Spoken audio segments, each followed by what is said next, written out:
അധ്യായം 9. അഞ്ചാമത്തെ ദൂതനോതി. അപ്പോൾ ഒരു നക്ഷത്രം ആകാശത്ത് നിന്ന് ഭൂമിയിൽ വീണുകിടക്കുന്നത് ഞാൻ കണ്ടു. അവന് അഗാധകൂപത്തിൻ്റെ താക്കോൽ ലഭിച്ചു. അവൻ അഗാധകൂപം തുറന്നു. ഉടനെ പെരുഞ്ചൂളയിലെ പുക പോലെ കൂപത്തിൽ നിന്ന് പുക പൊങ്ങി. കൂപത്തിൻ്റെ പുകയാൽ സൂര്യനും ആകാശവും ഇരുണ്ടുപോയി. പുകയിൽ നിന്ന് വെട്ടുക്കിളി ഭൂമിയിൽ പുറപ്പെട്ടു. അതിന് ഭൂമിയിലെ തേളിനുള്ള ശക്തി ലഭിച്ചു. നെറ്റിയിൽ ദൈവത്തിൻ്റെ മുദ്രയില്ലാത്ത മനുഷ്യർക്കല്ലാതെ ഭൂമിയിലെ പുല്ലിനും പച്ചയായതൊന്നിനും യാതൊരു വൃക്ഷത്തിനും കേട് വരുത്തരുതേ എന്ന് അതിന് കൽപ്പനയുണ്ടായി. അവരെ കൊല്ലുവാനല്ല, 5 മാസം ദണ്ഡിപ്പിപ്പാനത്രേ അതിന് അധികാരം ലഭിച്ചത്. അവരുടെ വേദന തേൾ മനുഷ്യനെ കുത്തുമ്പോഴുള്ള വേദന പോലെ തന്നെ. ആ കാലത്ത് മനുഷ്യർ മരണം അന്വേഷിക്കും, കാണുകയില്ല താനും. മരിപ്പാൻ കൊതിക്കും, മരണം അവരെ വിട്ട് ഓടിപ്പോകും. വെട്ടുക്കിളിയുടെ രൂപം യുദ്ധത്തിന് ചമയിച്ച കുതിരയ്ക്ക് സമം.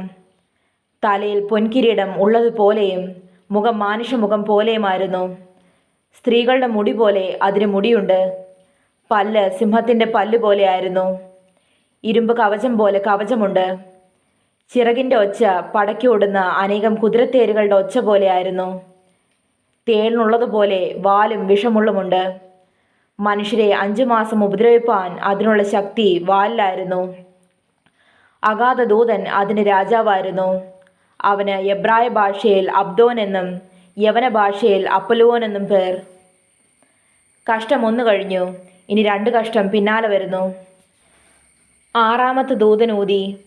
അപ്പോൾ ദൈവസന്നിധിയിലെ സ്വർണ്ണപീഠത്തിൻ്റെ കൊമ്പുകളിൽ നിന്ന് ഒരു ശബ്ദം കാഹളമുള്ള 6-ാം ദൂതനോട്, യൂഫ്രാത്തേസ് എന്ന മഹാനദി തീരത്ത് ബന്ധിച്ചിരിക്കുന്ന 4 ദൂതന്മാരെയും അഴിച്ചുവിടുക എന്ന് പറയുന്നത് ഞാൻ കേട്ടു. ഉടനെ മനുഷ്യരിൽ 1/3 കൊല്ലുവാൻ ഇന്ന ആണ്ട്, മാസം, ദിവസം, നാഴികയ്ക്ക് ഒരുങ്ങിയിരുന്ന 4 ദൂതന്മാരെയും അഴിച്ചുവിട്ടു. കുതിരപ്പടയുടെ സംഖ്യ 10,000 മടങ്ങ് 20,000 എന്ന് ഞാൻ കേട്ടു. ഞാൻ കുതിരകളെയും കുതിരപ്പുറത്തിരിക്കുന്നവരെയും ദർശനത്തിൽ കണ്ടത് എങ്ങനെയെന്നാൽ, അവർക്ക് തീനിറവും രക്തനീലവും ഗന്ധകവർണവുമായ കവചമുണ്ടായിരുന്നു.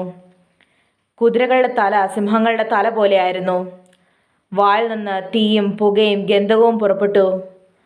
വായിൽ നിന്ന് പുറപ്പെടുന്ന തീ, പുക, ഗന്ധകം എന്നീ 3 ബാധയാൽ മനുഷ്യരിൽ 1/3 മരിച്ചുപോയി. കുതിരകളുടെ ശക്തി വായിലും വാലിലുമായിരുന്നു. വാലോ സർപ്പത്തെ പോലെയും തലയുള്ളതുമായിരുന്നു.